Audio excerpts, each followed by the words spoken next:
우리가 지금 본인 부담금 상한제 이 단어가 생소한 사람도 있을 거고요. 어떤 사람들은 지금 피해를 보는 사람들이 많이 있을 것 같은데요. 말도 많고 탈도 많았던 두 번째, 우리 같이 한번 읽어볼까요? 본인 부담금 상한제 환급금은 실손보험 보상 대상에서 삑 제외된다는 겁니다. 자, 이것 또한 우리 계약자 편이 아니고 우리 보험회사 편을 들어줬는데요. 금융감독원이. 자, 대법원 2024 1월 25일 선고 2023 다 283 913 판결에 나와 있다는 겁니다. 사실관계예요. B는 연중 다양한 치료를 받고 모 보험회사에서 실손보험을 청구하게 되었어요. 자, 여기 보험회사는 청구 금액 중에 국민건강보험법상 본인 부담금 상한의 초과한 금액은 보상 대상이 아님의 이유로 지급을 거부하고 있다는 겁니다. 자, B는 08년 11월 27일 날 자신이 가입한 실손보험 약관에는 본인 부담금 상한제 환급금을 보상하지 않는다는 조항이 없다. 그래서 작성자 불이의 원칙에 의해서 애매모호한 경우는 계약자에게 유리하게끔 해석이 된다고 나와 있잖아요. 이유로 보험금을 지급을 거절하는 것은 부당하다고 주장이 되어 있어요. 자, 실손보험 약관에 보면요, 2009년 9월 이전, 그러니까 1세대죠 100% 가입자는 본인 부담금 상한제 환급금 관련된 명시적 규정이 아예 없어요. 그리고 2009년 10월 이후 2세대 가입자부터는 본인 부담금 상한제 환급금을 보상하지 않는다고 명시가 정확히 되어 있다는 겁니다. 우리가 지금 본인 부담금 상한제 이 단어가 생소한 사람도 있을 거고요. 어떤 사람들은 지금 피해를 보는 사람들이 많이 있을 것 같은데요. 누구나 보험금 청구하다 보면 본인 부담금 상한제로 보험회사에서 1년 이후에 다시 당신이 건강보험공단에서 환급을 받았기 때문에 그 환급 금액 받은 금액은 실제 당신이 쓴 게 아니기 때문에 다시 돌려줘. 안 주면 우리가 구상권 청구할 거야. 나중에 다른 질병으로 보험금 청구하면 거기서 다 제외하고 남은 차액을 보험금을 줄 거야. 이렇게 전화받은 분들이 정말 수없이 많이 있으실 것 같아요. 자, 본인 부담금 상한제는요, 개념은 환자가 부담하는 연간 의료비, 급여 부분과 본인, 그 다음에 소득 분위별, 그러니까 소득에 따라서 본인 부담 상한액을 초과할 경우에는 그 초과액을 건강보험공단에서 환급을 해주는 제도예요. 연봉이 2천만 원 사람도 있고 5천만 원 사람도 있고 1억인 사람도 있는데요. 소득이 적은 사람일수록 1년간 병원비 지출이 예를 들어서 200만 원이다. 200만 원 미만이면 상관없지만 200만 원 초과된 부분은 그 돈을 나중에 1년이 지나서 환급을 해준다는 거예요. 예를 들어 연봉 5천은 300만원 이상 쓰는 경우는 환급을 해주겠다. 연봉 1억은 500이나 700만원 이상 쓴 금액은 환급을 해주겠다. 이렇게 소득에 따라서 본인 부담금 상한제가 정해져 있다는 겁니다. 실손보험 청구하다 보면 B와 C를 합산 금액으로 이제 보험금을 지급을 해준다는 겁니다. 금액 산정 연간 의료비 중 급여 부분 본인 부담금 있죠? 1. 소득 수준에 따라 정한 본인 부담금 상한제 2보다 큰 경우 건강보험공단이 초과액을 부담을 해주는 겁니다. 연간 본인 부담금 의료비예요. 급여 부분 본인 부담금 B에 해당되는 금액이죠. 내가 연간 비급여는 안 돼요. 건강보험공단에서 선별 급여와 비급여는 제외가 되고 있고요. 급여에서 본인 부담금이 나중에 내가 소득에 따라서 200만원, 300만원 한도를 쓴 이상만큼은 다시 돌려준다는 겁니다. 국민건강보험공단 A, 민영보험사에서는 B와 C를 돌려주고 있는데요. 본인 부담금 상한액은 소득 수준에 따라 아래와 같이 차등해서 매년 상한액이 변동이 되고 있어요. 그래서 여기 보시면 2023년, 24년 있는데요.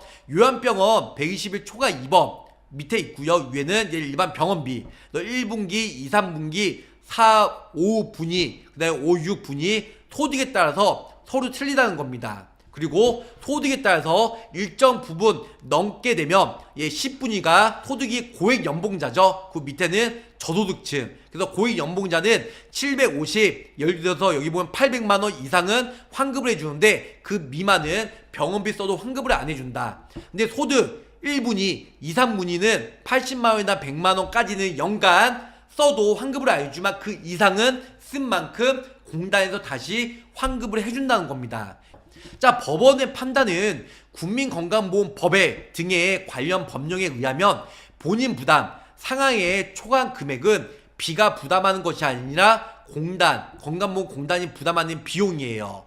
건강보험공단에서 자기 부담금은요, 실손보험은 보험사고의 손해를 보상하는 손해보험의 일종으로 본인 부담 상하액을 초과하여 건보공단으로부터 환급받은 부분은 실손보험의 보상 대상이라 할 수 없다. 결론은 공단에서 해주는 거지 실제 개개인이 병원비를 쓰는 게 아니기 때문에 이 부분은 실손보험 대상이 아니다. 이렇게 해서 지금 법적으로 싸우고 있었다는 거죠.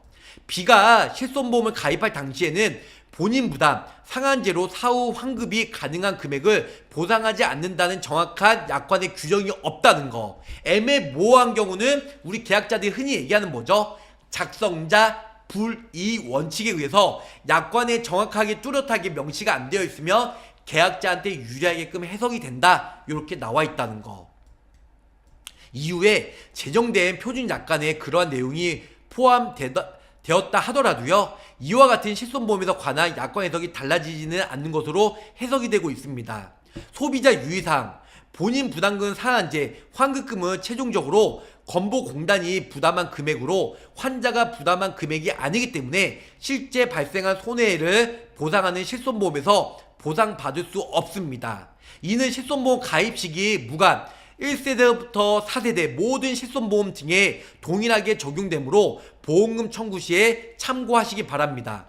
적어도 1세대는 그런 문구가 없으면 1세대라도 예외를 해줘야지. 근데 1세대, 2세대, 3세대, 4세대 모두 다 내가 병원비를 내가 몇백만원 썼어요. 300만원 썼어요. 실손보험 바로 청구해서 300만원 받았어요. 1년 이후에 내가 예를 들어서 200만원 초과된 거는 환급을 받는다. 예를 들어서 100만원을 받으면 나중에 그 건강보험공단에 있는 자료가 보험회사에 전달이 돼서 보험회사에서 다시 전화를 하죠. 그래서 그 100만원 환급을 받았으니까 실제 당신이 쓴 게 아니잖아. 그렇기 때문에 우리 보험회사 빨리 계좌번호 보내줄 테니까 빨리 입금해. 안 해? 그럼 우리 법적으로 하겠어. 안 해? 그러면 나중에 다른 보험금 청구할 때 그거 100만원 삭감하고 나머지 차에 줄게. 이렇게 반협박식으로 지금 내용이 나와 있다는 겁니다. 법원 판례도 그렇고요. 정말 아쉽지만 앞으로는 본인 부담금 상한제가 100% 보상을 못 받는다. 정확히 명시가 되어 있습니다. 자, 이런 제가 우리 계약자분들 지금 150명 정도 시청하고 계시는데 너무 안타깝고 우리 계약자, 저도 보험 가입한 계약자로서 너무 안타까워요. 보험회사 위주로 해주고 있기 때문에 정말 1세대, 2세대 보험료가 정말 많이 인상되고 허리띠 졸라매면서 내 노후는 실손보험밖에 없어. 정말 힘들어도 수술비나 연금이나 뭐 후유장애나 다 해지하고 실손보험만 유지하고 있는데 본인 부담금도 안 되고 백내장도 안 되고 지인 할인도 안 되고 발바닥 튀는 질병 수술비도 앞으로 안 나오고, 네, 이걸 유지를 해야 될지 말아야 될지 큰 고민이실 것 같습니다. 위험 부담제 환급은 실손보험 대상에서 제외됩니다. 좀 전에 본인 부담금 상한제랑 비슷한 맥락입니다. C는 면역 항암제, 대표적으로 키트루다주죠. 처방을 받고 비용 전액을 수납하였으나 이후에 위험 부담제에 따라 모모 제약회사로부터 일부 비용을 환급을 받았습니다. C가 약제 비용에 대한 실손보험금을 청구하자 땡땡 보험회사는 환급받은 금액은 보험 대상이 아니라는 이유로 부지급을 하고 있다는 겁니다. 자, 참고해요. 위험 부담제 개요. 자, 개념은요, 대체 치료법이 없는 항암제, 희귀질환 치료제 등 신약의 효능 효과 등이 불확실한 약제에 대해서 제약회사가 일부 비용을 분담하는 제도예요. 환자는 해당 약제 비용을 전에 본인 부담으로 납부한 이후에 위험 부담제에서 정한 환급률에 해당하는 금액으로 환급을 받고 있습니다. 자, 성격을 보면 제약회사의 신약, 판매량, 확대 이익과 환자의 치료 욕구, 환급받는 약제비를 상호 지불 보상하는 일종의 보상 계약이다. 이렇게 나와 있어요. 자, 건강보험공단은 스스로의 책임과 필요에 의해 사실상 환자 집단을 대리하여 제약회사와 계약을 체결하는 방법으로 위험 분담제의 대상, 약제와 환급률을 정하고 있습니다. 자, 제약사에서 신약 개발의 동기를 부여하고 환자에게는 저가의 신약을 제공하도록 도와야 할 책임 등이 있다. 네, 이런 부분들로 법정 소송을 했습니다. 자, 법원의 판단이 이래요. 실손보험 약관에 비추어 보면 건보법에 따른 요양급여 비용 중에 C가 실제로 부담하는 부분만이 보험금 지급 대상에 해당이 된다고 나와 있어요. C는 약제 비용을 전액 본인 부담으로 납부하였지만 이후에 제약회사의 위험 분담률에 따른 금액을 환급받았으므로 실제 부담한 비용이 아니라고 나와 있다는 겁니다. C에게 손해보상을 넘어 오히려 이득을 부여하게 되면 손해보험 제도의 원칙에 반할 여지가 있어서 이득 금지의 원칙을 우리가 적용했다는 거죠. 그래서 결론은 소비자 유의사항이에요. 위험 분담제는 환급금은 최종적으로 제약회사가 부담하는 금액으로 이득 금지 원칙에 따라 실손보험으로 보상을 받을 수가 없다는 겁니다.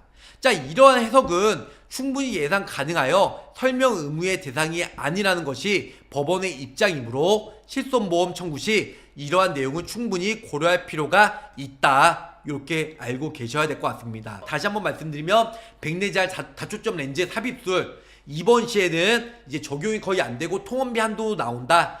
소득에 따라서 상한액이 정해지는 본인 부담금 상한제, 나중에 일정 부분 지나면 공단에서 환급을 해주는데요. 그 환급금을 이제는 보험회사에서는 보상 대상에서 제외가 되기 때문에 그 뺀 나머지 나중에 보험금을 주겠다. 이렇게 나오고 있고, 위험 분담제 환급금 또한 보험회사에서 보험금을 부지급하겠다. 이렇게 금융감독에서 정확히 명시가 되어 있습니다.